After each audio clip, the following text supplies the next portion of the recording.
자, 그럼 이번 시간에는 91월 드디어 최종 모의고사 1회차 B형, 영어학 B형을 좀 설명하도록 하겠습니다. 이것은 최근에 1, 2년 동안에는 조금 뜸했지만 서답형으로 우리 전공영어 시험이 바뀐 다음에 영어학에서 무려 서답형으로 3번이나 나왔던 이 앰비규어티 개념에 관한 그런 문제인데 좀 어렵긴 해요. 어렵긴 한데 그런데 저 위에 있는 2번의 AB에 대한 분석을 인내심을 갖고 잘 읽어주시면은 말하면은 밑에 답도 유추가 될 수 있는 그런 경우다라고 할 수가 좀 있겠습니다. 그러니까 가끔 이런 게 있다는 겁니다. 문장이 있을 때 그 문장 중에 일부 구조가 이렇게 해석될 것 같기도 하고 저렇게 해석될 것 같기도 하고 자, 그런데 1번 같은 거 메리는 봤다 그 소년이 기차역까지 걸어가는 걸 되게 쉬워 보이는 문장인데 이 쉬워 보이는 문장도 뭡니까? 2번의 AB처럼 분석이 2개로 된다는 겁니다. 이 분석을 잘 봐야 되는데 첫 번째 분석은 여러분 잘 보시면 꺽쇠가 좀 약간 복잡하죠. 아주 아니면 안 복잡해도 있고 이 2번의 A 분석은 핵심이 그거예요. NP가 2개 나온다. 더 보이만 놓고 봐도 NP고 뒤에 나온 것까지 합쳐도 그것은 더 커진 NP고 그래서 우리 오늘 그 시험지 뭐라고 되어 있습니까? 그냥 더 커진 bigger한 NP다 이런 말 더 커진 NP다 아니면 더 보이는 스몰러 더 작은 NP다 larger한 NP냐 스몰러한 NP인데 그럼 이때는 뜻이 뭐냐? 기차역까지 걸어가는 소년이라는 걸로 이 A 같은 분석은 한마디로 하면 뭐뭐하는 소년, 이 소년이라는 명사의 해석에 초점이 가 있어요. 뭐뭐하는 소년, 더 보이의 해석에 초점이 가 있는 겁니다. 반면에 B는 뭐냐? 더 보이만 NP고 워킹부터 스테이션까지는 NP가 아니랍니다. 아니고 얘는 뭐냐? 저 밑에 보면은 walk to the railroad station에서 VP다. 그리고 VP가 답이 되죠. 맨 밑에. 그래서 이의 B번 분석은 워킹부터 스테이션까지가 뭡니까? VP로 보는 것으로서 이때는 이렇게 분석하면은 해석의 초점이 뭐냐?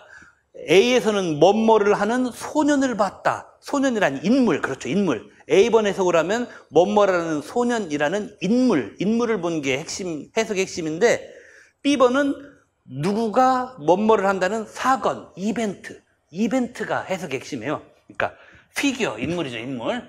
피규어, 인물이 해석의 핵심이냐, 뭐뭐하는 소년, 인물의 핵심이냐, 해석의, 아니면 누구가 뭐뭐를 한다, 누가 뭐뭐 한다는 이벤트가 해석의 핵심이느냐, 요거가 좀 갈리는 그런 거예요. 그래서 이의 B처럼 구조 분석, 더 보이는 뭡니까?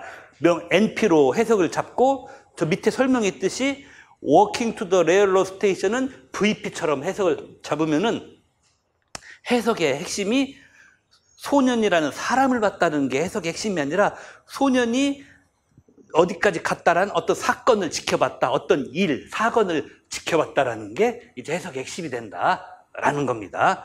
그 소년이란 인물 자체가 중요한 게 아니라 걔가 어떤 이벤트, 어떤 행동에 연루됐느냐, 이벤트 내지는 이벤트 내지는 액션이 더 중시되는 그런 해석이 된 거예요. 그 남자애가 중요한 게 아니라 걔가 기차역까지 걸어가더라라는 사건이 중요했다라는 게 2-B의 핵심이 됩니다. 자, 이럴 때 그러면은 이런 질문을 할 수 있잖아요. 그럼 이 A, 이 B, 소년이 핵심에 놓여 있느냐, 이 해석할 때, 아니면 그 소년의 행동, 이벤트가 해석의 핵심에 놓여 있느냐, 이 차이가 있잖아요. 그러면서 또 하나의 차이는 아까도 했지만은 A처럼 해석하면은 더 보이부터 스테이션이 전체가 다 NP고, 그렇죠. 반면에 이 B처럼 해석하면 더 보이만 NP인데, 이럴 때 보면은 밑에 3번 예문 같은 것을 분석한 결과, 그렇죠? 3번 예문을 분석한 결과가 어떤 것을 더 좋다고 하느냐?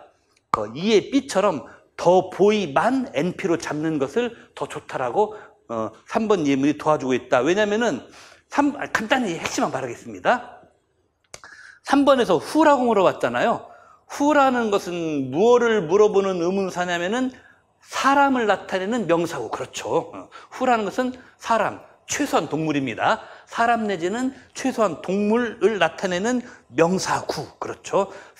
기본으로는 사람을 나타내는 NP, 요거를 물어보는 게 후잖아요. 그런데 3에서 후가 물어보는 것은 뭐만 물어보느냐? 더 보이만 물어본다 이거예요. 3에서는. 그리고 만약에 워킹 뭐뭐까지 집어넣어서 후로 물어보려고 하면은 문장이 이상하게 꼬여가지고 아예 비분된다 이 소리입니다. 지금 핵심만 말하면은. 이게 좀 어렵긴 한데. 아, 그렇군요. 3번에서, 왜냐면은 후가 물어보는 말은 이 3번 문장에 나타나면 안 되죠. 한마디로 3번에 안 나타난 말이 후가 물어보는 말이에요. 그렇죠? 3번에 안 나타난 말은 더 보이, 요것만 안 나타났다. 그럼 후가 물어보는 것은 3에 안 나타난 말인 더 보이만 물어보는 거다. 그리고 3에 나타난 말인 워킹 얘는 안 물어보는 거다. 3이. 요래서 그렇군요. 만약에 워킹 뭐뭐까지 안 나타난 말로 해서 물어보려면은 문장 엄청 꼬여버리고 완전 비문된다. 그러니까 이걸 보니까 이 A, B에서 더 보이만 그냥 명사구냐, 끝까지 명사를 놓고 봤을 때 3까지 갖다 대놓고 봤을 때 더 보이만 명사구로 보는 게 좀 더 좋은 분석이구나. 그러면은 이제 마지막에 따라서 워킹 투 얘는 뭐다? 말하자면은 렐러티브가 아니라 아까 저 위에 있듯이 일종의 VP로 해석되는 거다. 그래서 정답이 이제 VP가 된다라는 것입니다. 그러니까 이 B에 대한 해설에서 walk to the railroad station이 VP하고 가로했잖아요. 바로 그 얘기가 밑에 빈칸도 도로 내려와서 답으로 처리를 해주는 장치이다. 이렇게 볼 수 있습니다. 뭔가 VP, NP 이런 거 답을 쓰려니까 꼭 작년 기입형 B2번 문제랑 비슷한, 그러나 출제 영역은 엄연히 다른 그런 거죠. 이런 식의 그 물음을 할 수 있는 문제 소재들이 통사론에는 무지 많아요. 근데 여러분들이 작년에 딜리션하고 이동하고 VP 이동하고 그렇죠. 이제 VP 딜리션하고 헤드 무브먼트하고 어느 게 적용 순서가 빠르냐 느리냐 이런 통사론 문제 나오고 조금 알고 보면은 지문에 답은 다 나왔는데 처음에 읽을 때 좀 오락가락 했잖아요. 왜 오락가락 했냐? 그런 통사론 지식은 특보에도 안 나오고 앤드류 칸의 신텍스도 안 나오고 연학원 교재도 잘 안 나오고 왜 안 나오느냐 했더니 그것은 7080 통사론이야. 지금 안 다룬 7080 통사론이기 때문에 너무 구닥다리라 오히려 요즘 교재 안 나옵니다. 그리고 솔직히 그걸 답습해서 요것도 사실 작년 기출 문제에 B형 2번 그 시절에 유행했던 통사론 교재에서 저한테 이게 용케 파일로 남아있어요. 이게 집에 제 컴퓨터에. 언제적 컴퓨터냐? 제가 96년도에 입수한 파일에 여기 있습니다. 96년도. 무지막지하죠, 진짜. 그런데 작년 기입형 B의 2번이 그 시대 통사론 데이터에서 나온 문제였어요. 이거 작년, 출제하는 교수가 지금 뭔 생각하고 진짜. 자기 학생 시절에 배웠던 통사론 지식에서 출제를 했구나. 이러면 안 되는데 싶은 생각이 있는데, 하여튼 사람들은 여러 가지입니다. 자, 그래서 이 문제는 이렇게 푸시면 되고, 근데 제가 96년도에 입수한 그 통사론 자료가 총 10몇 개의 파일로 된 건데, 놀랍게도 한글 2020도 아니고, 한글 2018도 아니고, 놀랍게도 90년대 버전인 한글 HWP 3.0이라고 해서 95년도에 나온 HWP 파일로 된 거이더군요. 아직도 그 파일이 저한테 있을 줄은 몰랐습니다. 근데 작년에 기출이 그런 파일 무더기에서 나오더구만요. 자, 이건 그렇고, 이제 그 다음 4번부터 4번. 4번 보면은, 이건 이제 문법이에요, 문법. 우리 죄송합니다. 서답형으로 바뀐 다음에 문법 파트에서 은근히 형용사 관련 파트가 좀 나옵니다. 그리고 객관식 시절까지 해도, 그러니까 서답형 9년, 객관식 5년에서 14년간을 다 탈탈 털어봐도 은근히 형용사 챕터 관련된 문법 문제가 한 5개가 넘어요, 사실. 14년 동안에 형용사 챕터 관련 문법 문제가 5개가 넘는 것은 여러분들이 SG를 보시건 그 영어 문법책으로 아니면 TG, Teachers Grammar를 보시건 효용사 챕터는 어느 문법책을 보시건 한 번 정도는 일독을 하셔야 한다는 말입니다. 이게 은근히 영문법 파트에서는 효용사가 동사 못지않게 출제 지분이 좀 높습니다. 예, 높고, 근데 그 이유 중에 하나가 바로 오늘 4번 문제 출제 원전이 뭐냐면은 지금 출제윤으로 들어가는 교수들이 그 아주 젊은 교수가 아니고 어느 정도 연배가 된 교수들 같은 경우 상당수가 자기 학교 시절에 1학년 2학기 때나 2학년 1학기 때 그 영문법 과목을 이제 그 출제위원들 가르쳤던 선생님이 계십니다.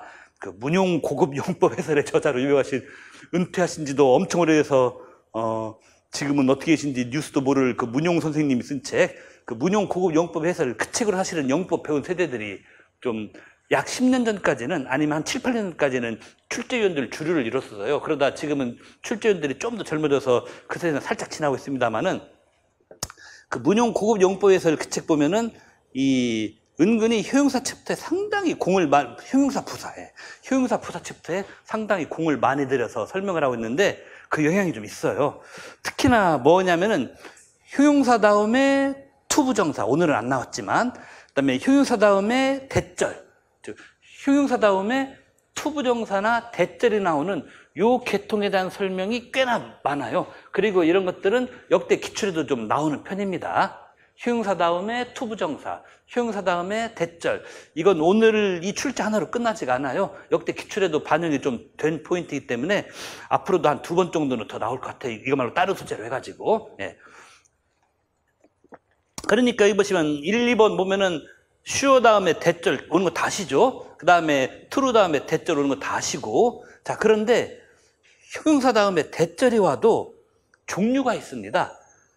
1번의 A, B는 인디커티브 하다란 말이 있는데, 이건 텐스드라고 돼서 흔히 인디커티브 클로즈란 말을 우리나라 그 중고생들 영어 자습 써보면은 직설법절이라고 부릅니다. 직설법으로 된 거.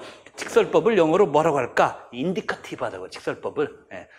직설법을 인디커티브 하다 그러고, 그러니까 sure나 true 이런 것들, 그 다음에 밑에 1A, B 유형의 형용사들이 나왔죠. aware나 certain, 뭐 true, possible, obvious 뭐 이런 것 다음에 대절은 직설법절이다. 근데 직설법절이 뭐냐? 그 동사에 시제가 구현이 되는 거예요. 예를 들어 he studies 같이, 그렇죠? he studies 같이 동사에 시제가 구현되는 것이 이제 인디커티브 절이에요. 그러니까 우리가 문법 용어가 많이 헷갈리시는데, 어떤 클로즈가 인디커티브 하다란 말은 바로 가로 안에 있는 텐스드, 시제가 풀로 구현이 되는, 뭐 스터디츠 이런 식으로 시제가 제대로 다 풀로 구현되는 것이 인디커티브다. 반면에 이제 2번에 서브정티브라고 하는 게, 이제 우리나라에서는 가끔 문법으로 할 때 가정법 과거 하면은 뭐 가정법 과거는 뭐 동사의 과거 시제가 오고 현재 사실의 반대 뭐 이런 식으로만 아는데, 그런 쪽을 주로 이제 많이 공부하는데, 이제 서브정티브는 좀 이 범위가 넓어요.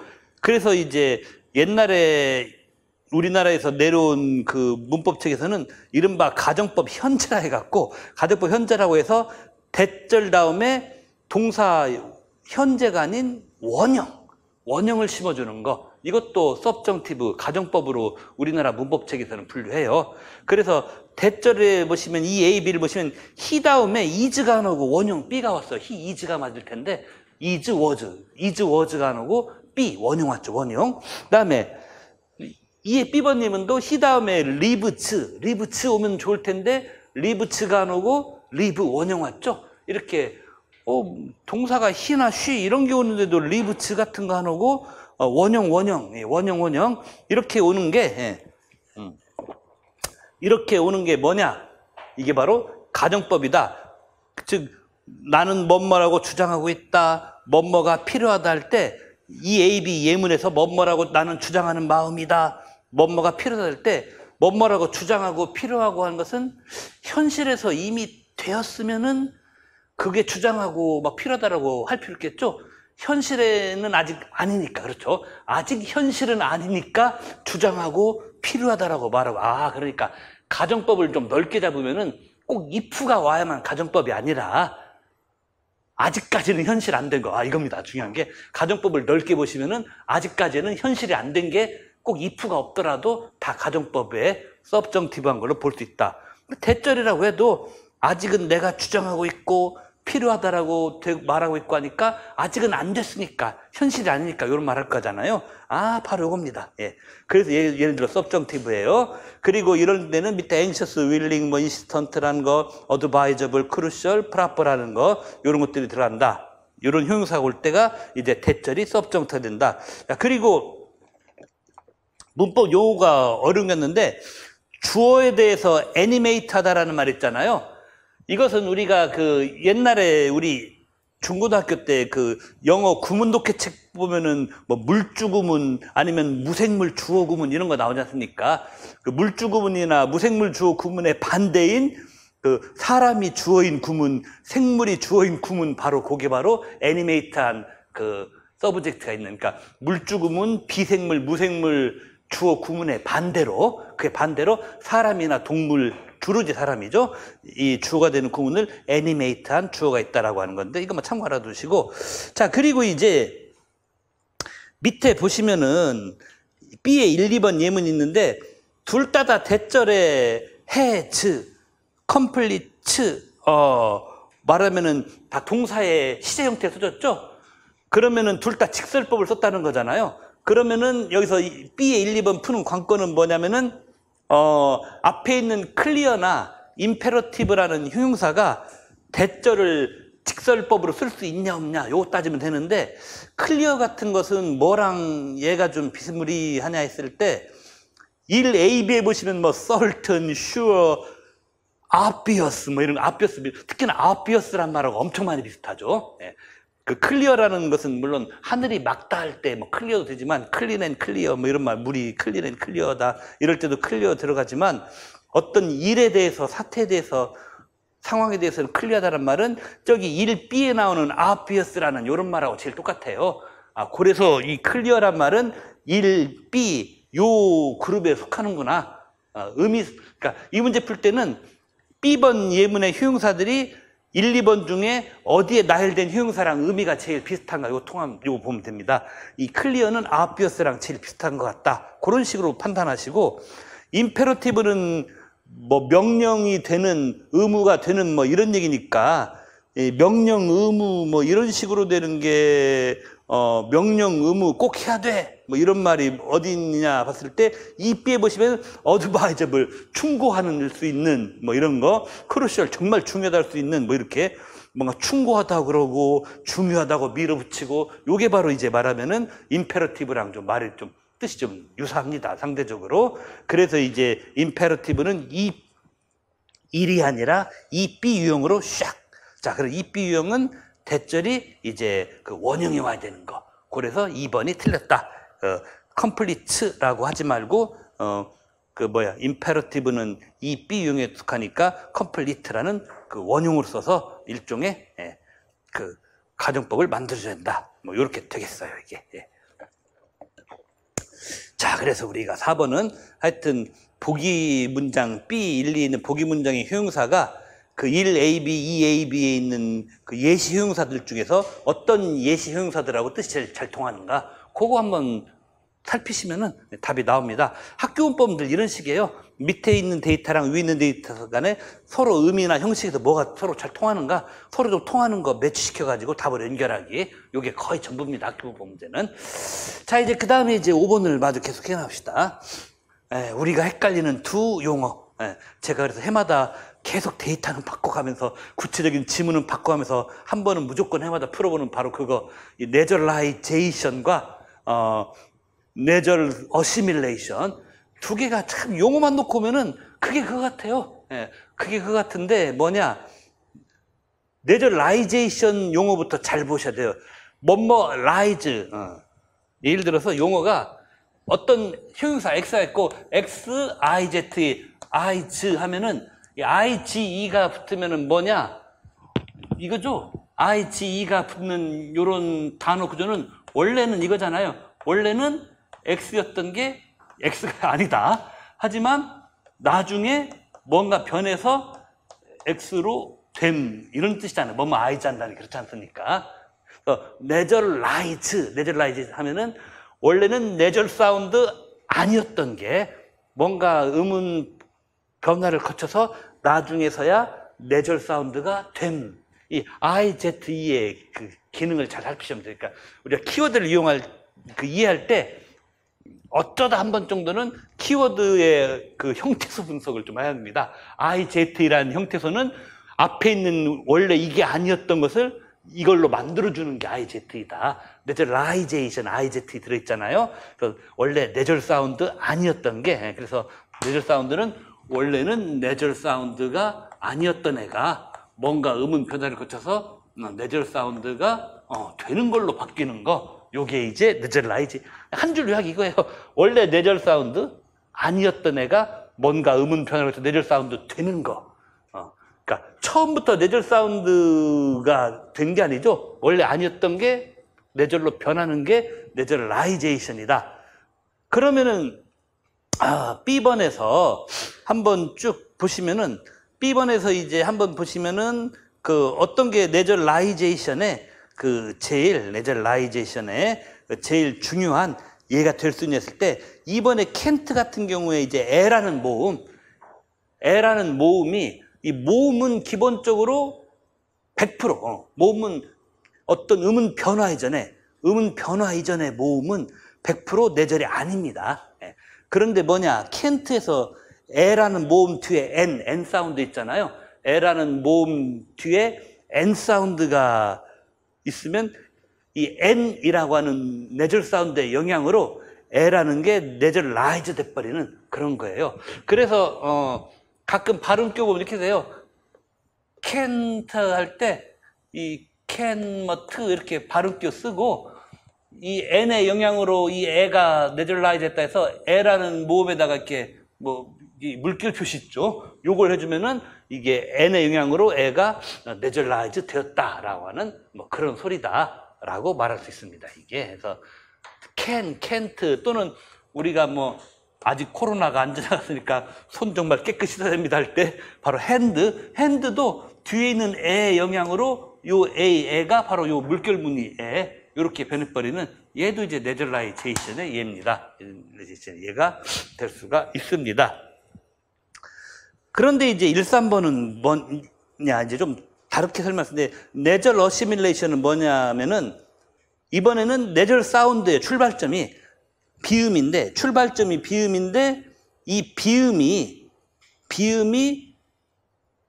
자기 속에다가 다른 소리의 속성을 더 추가하는, 비음이 비음 속에다가 다른 소리의 속성을 추가하는 게 내절 어시밀레이션이라고 그렇게 말할 수 있어요. 예를 들어 임파서블에서 M 소리가 원래부터 내절 사운드잖아요.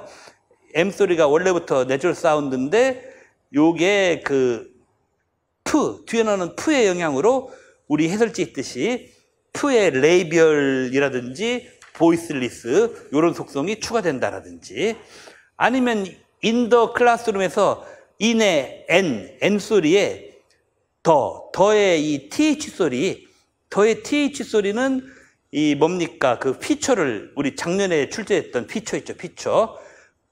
소리, TH 소리의 피처 중에 하나가 이 덴탈 피처가 있습니다. 이 덴탈 피처가 이제 말하면 N 소리에 들어간다든지, 요런 식으로 이제 우리가, 써주시면은 딱 좋다, 이런 겁니다. 근데 약간 한 가지 애로사항이 있어요. 사실, 임파서블이나 N 다음에 요 두 예문, 1번과 3번의 두 예문은 이 내절 어시밀레이션 이 동네에서는 좀 상당히 유명한 예문이긴 해요. 그래서 저도 상당히 유명한 관리에 따라서 출제했는데, 머리를 너무 쓰면 이렇게 됩니다. M 앞에도, 임파서블 M 앞에도 I가 있고, 인더에서 N 앞에도 또 E가 있다 해서, 걔네들은 그럼 내절라이제이션 안 당합니까? 당하긴 당해요. 그렇게 써도 틀렸다고 안 합니다. 안 하는데, 쓸 때 쓰더라도, 그건 제가 틀렸다고 그어되지 않아요. 근데 또 있기는 마찬가지예요. 뭐가? M이 P에 영향받아서 내절 어시밀레이션 되는 것도 있어요. 그걸 또 빼먹으면 안 됩니다. 그리고 인더에서도 N이 TH 영향받는 그 부분도 빼먹으면 또 안 돼요. 그러니까 13에서도 그러니까 한마디로 그 내절라이제이션, 그 모음이 당하는 요소를 지적하시는 건 틀렸다라고 채점 안 하는데, 근데 그걸로 끝이면 안 되고 M과 N이 뒤에 있는 애들의 영향으로 내절 어시밀레이션 되는 부분, 만약에 그걸 안 써버리면 뭐가 되냐면은 내절 어시뮬레이션 아예 답이 안 나와버리는 황당한 사태가 돼버리는데 있잖아요, 엄연히. 뭐 일부러 답에 구색을 맞추기 위해서가 아니라 엄연히 있는 거잖아요, 엄연히. 엄연히 있기 때문에 임파서블의 I 발음, 인더의 I 발음도 다 써셔도 돼요. 내절라이제이션으로 모음의 비유말하고. 그건 뭐 틀렸다고 안 하고 가산점까지는 안 들리더라도 틀렸다고는 안 하는데 MEP의 영향으로 무성음과 레이비얼에 영향받는 거, IN의 N이 TH 영향으로 덴트에 영향받는 거, 이 부분을 또 빼놓지는 마셔라. 예. 그래서 뭐 1, 2, 3 전부를 내절라이제이션 치더라도 상관없습니다. 뭐 전혀 노 프라블럼이지만 뭡니까? MN 요 부분이 뒤에 있는 프, 드 이쪽 영향받는 내절 어시뮬레이션 요걸 빼놓으시면 아니 되시겠다. 요거. 근데 이게 참 의문문 학자들부터가 사실은 임파서블 인더 설명할 때 내절라이제이션 설명 안 해버리고 내절 어시뮬레이션만 쓱 설명하고 넘어가는 일이 거의 대부분이긴 해요. 이게 이제 애로사항입니다. 뭐가 애로사항이냐? 이 의문론은 워낙 미세한 단위, 이게 단어 하나, 음절 하나 놓고 설명하기 때문에 또 이래저래 걸리는 게 많아요. 통사람보다도. 그래서 사실은 한 데이터가 여러 설명을 다 가능하게 하는 게 많습니다. 그런데 이때 이런 게 시험에 나오면은 말하자면은 뭡니까? 넣을 걸 넣는 게, 즉 채점 받아야 할 항목을 안 빼먹고 넣는 게 이게 중요하다. 이렇게 볼 수가 있겠습니다. 예. 자, 그래서 좀 5번은 어려운 문제가 되긴 했는데, 예. 자, 그 다음에 이제 어디 봅시다. 또 뭐죠? 이제 6번. 요게 이제 한 6년 전인가 5년 전에 그렇습니다. 6인가 5년 전에 이 뭐 에브리 뭐뭐 뭐 요거가 이제 그 뭐 시험에 나와서 말하면은 그 뭡니까? 어렵겠는데 그 에브리라는 것과 어라고 하는 거, 그 다음에 1번에서는, 그 다음에 2번에서는 에브리라는 것과 not 부정이라고 하는 거, 이 두 개가 서로 조합이 돼가지고 1, 2번 예문 다 이런 해석 저런 해석 다 나올 수 있다 이거지 않습니까? 예컨대 1번 같은 경우 모든 남자는 한 여자를 좋아한다 라고 말할 때 말하면은 이 한 여자라고 하는 게 각 남자마다 서로 따로따로 있는 한 여자일 수도 있고, 아니면은 만인의 연인도 있습니다. 보면은 어느 식당에 가나 그 소개팅 뭐 3명 셋이라면 유독 짝대기 혼자 다 쏠리는 그런 여자, 그런 남자가 다 있게 말이잖아요. 바로 이른바 만인의 연인이 되는 그런 킹카나 퀸카 오빠 언니들이 있을 수 있지 않습니까? 바로 그 경우도 있을 수도 있고, 이 두 해석이 다 가능하다 이런 얘기입니다. 그런 경우 다 가능하죠. 근데 이건 뭐 여담입니다만은 대학 시절이나 사회생활 초기에 만인의 연인이 되는 킹카 오빠들이 결혼을 잘하는 건 절대 아니다. 이게 있어요. 자기도 자기 모르게 눈이 높아져서 결혼이 순탄치가 않아요. 그건 있습니다, 진짜.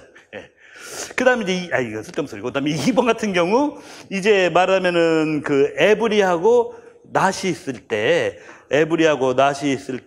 이제 이 경우도 이제 말하자면은 그 뭡니까? 해석이 또 갈릴 수가 있다. 이런 얘기입니다. 말하자면은 그 에브리 같은 전체를 가리키는 양화사하고 그 다음에 낫 같은 부정이 나오면은 이른바 전체 부정이 되냐, 부분 부정이 되냐. 그래서 2번 같은 경우 학생들이 합격을 일부만 하고 일부는 못했다도 될 수 있지만 하나같이 다 못했다도 될 수 있고, 이게 오락가락하는 이 두 개의 앰비규티가 있을 수가 있다라는 뭐 이런 겁니다. 이런 건데, 자 이제 그 다음에 보시면은 그 B번이 나와요. 이게 B번이 이제 책에는 안 나오고 외국인 교수가 쓴 페이퍼에 좀 나오는데, 근데 여기서 이제 말하면 B번이 하필이면은 뭐 NOT, not 같은 부정어, 이건 우리 한 5년 전 기출에 나왔으니까 어느 정도 우리가 눈에 익은데, NOT, not 같은 것도 아니고 뭐 possibly 이렇게 나와버리면은 우리가 좀 너무 어렵지 않나 라는 느낌도 들겠지만, B도 아예 불친절한 지문인 것만은 아니에요. 뭐가 있냐면은 B 같은 경우도 보니까 뭡니까? modal adverb가, 이때 B번 지문의 밑에서 넷째 줄에 있는 modal adverb가 뭐냐면은 이게 바로 possibly입니다. possibly가 스코프를 발휘할 때란 말은, possibly가 한마디로 힘이 더 세다 이거죠. possibly가 그 도구에 대해서, 도구에 대해서 possibly가 스코프를 이렇게 확 덮쳐서 갖고 있을 때, 이때는 뭐라고 되어 있느냐? non-particular entity라고, 솔직히 말하면 답의 반절을 알려준 겁니다. 이게 쉽게 말하면 답의 반절은. 그러니까 파서블리가 도그보다 독보다 힘이 세냐, 스코프가 있어갖고 거꾸로 도그가 파서블리에 대해서 스코프를 발해서 도그가 파서블리보다 힘이 세냐, 이 양자를 놓고 따지는 건데 이 B번 지문은 후반부에서 답 절반을 알려줬어요. 답 절반은. 그래서 파서블리가 도그에 대해서 스코프를 가질 때는 넌 파티큘라니까 그 강아지 한 마리는 한 마리인데 대체 정확히 어떤 개인지는 모를, 우리 모음답안에 있는 것처럼 그런 경우, 요게 바로 이제 B번에서 답의 반절 알려준 그 해석이고, 그럼 이제 나머지 반절은 뭐겠습니까? 나머지 반절은 B번 지문 뒤에서 알려준 것을 뒤집으면 되죠? 뒤집어가지고 도그가 파서블리에 대해서 스코프를 가져서 도그가 힘이 세면은 그 도그가 어떤 개인지 알고 말하는 경우, 뭐 옆집 푸들인지 뭐 뒷집 뭐 치어한지 뭔지 뭐 이렇게 말하면은 말하면은 특정한 한 마리 이렇게 말하면 B에 나와 있는 B 지문에 나와 있는 것과 반대의 경우로 뒤집으면은 도그가 파티큘러 독, 특정 개 한 마리 이런 식으로 바뀐다. 그러니까 뭐야 이거 뭐 기출에 나온 NOT도 아니고 파서블리는 이거 왜 나오지? 라고 짜증을 내시지 마시고 그 예문들 바로 위에 보면은 답의 반절이 있으니까, 그러니까 연결론도 그렇지만 영어학도 잘 보시면은 끝까지 시간에 쫓기지 않고 끝까지 읽어내는 사람에게는 뭔가 답의 실마리가 있습니다. 예. 이게 한 6년 전인가 5년 전에 저기 not하고 every, all 이런 걸로 한번 기출 나왔는데 그때 문제는 무지 어려웠어요. 우리 지금 오늘 6번 문제는 이 뭐 부분 부정, 전체 부정 어쩌고저쩌고 설명을 막 다뤄줬는데 해석 언급하면서 한 6년 전인가 기출 문제에서는 예문 던지기만 하고 뭐가 뭔 스코프 있고 뭐가 뭔 스코프 있다 이 말만 해놓고 예시 해석을 안 다뤄줬어요. 몇 년 전, 6년 전 기출 문제에서는. 그래서 그 당시 수험생들이 되게 막 속으로 욕하면서 막 시험 문제 풀었던 그런 적이 있는데 그 기출에 안 좋은 전체를 밟지 않고자 오늘 이 문제에서는 뭐 설명을 다 제공했습니다. 심지어는 B에서 답의 절반도 알려줬습니다. 나머지 절반은 알려준 절반을 뒤집기만 하면 답이 나오는 절대 이상하고 어려운 문제 아니고 분명히 근거를 본문에서 찾을 수 있게끔 만들었다. 그래서 영어학이 3년 전을 기준으로 바뀌었죠. 4년 전까지는 방금 얘기했던 것처럼 all, not, every, not 해놓고 예시 해석을 본문에 일치 안 주었어요. 5년 전까지는. 그래가지고 영어학은 주어진 본문의 클루, 힌트가 너무 없는 그런 빡빡한 과목이었는데 이게 4년 전부터 좀 바뀌었어요. 영어학도 연교론만큼까지는 아니라도 본문에 힌트가 나와 있는. 그래서 아마 이 경향은 그대로 유지될 것 같아요. 왜냐면은 왜 9년 전까지 있었던, 10년 전까지 이제는 있었던 객관식을 폐지하고 이 서답형을 바꿨냐면은 이 이론 과목의 지식 수준을 너무 높게 하지는 않기 위해서 사실은 객관식 폐지, 서답형이 된 명목상 이유 중에 하나예요. 그런데 그게 최초 한 4, 5년간은 이 영어학 쪽에서는 잘 안 지켜졌어요. 그러다가 4년 전부터는 영어학도 지키기 시작을 했습니다. 그리고 참고로 말하면 난이도가 4년 전, 5년 전까지 어렵다가 3년 전에 갑자기 쉬워졌죠. 그래서 3년 전에 했던 말이 3년 전 영어학 문제가 역대 최저 난이도다. 더 이상 쉬워지기는 어렵다라고 했어요. 그 당시 강사들, 영어학 강사들이. 그런데 그 말이 깨졌습니다. 2년 전에는 역대 최저를 또 갱신했다. 그 말이 나왔어요. 그런데 저도 작년에 궁금했죠. 야, 근데 작년 기준으로 왔을 때 또 그 작년 이보다 더 쉬울 수가 있나? 좀 이상한 거예요. 근데 아니랄까 작년에는 좀 어려워졌습니다. 얼마만큼 어려워졌느냐? 3년 전, 2년 전보다는 작년에 좀 어려웠어요. 그러나 4년 전보다는 쉬웠다. 이 정도 선에서 영어학의 올해도 예상 난이도를 보시면은 아마 작년, 뭐 말 수는 없지만은 뭐 올해 11월 말에 가봐야 알지만 영어학은 아마 난이도 걱정되신 분들은 작년 정도를 생각하시면 거의 한 8, 90%는 맞지 않을까. 영어학 난이도는 그렇게 보시면 될 것 같습니다. 자, 그러면 이번 시간은 여기까지 하고요. 딱 10분만 쉬었다가 문학, 인령, 뭐 이런 순서로 우리가 좀 또 강의를 이어가도록 하겠습니다.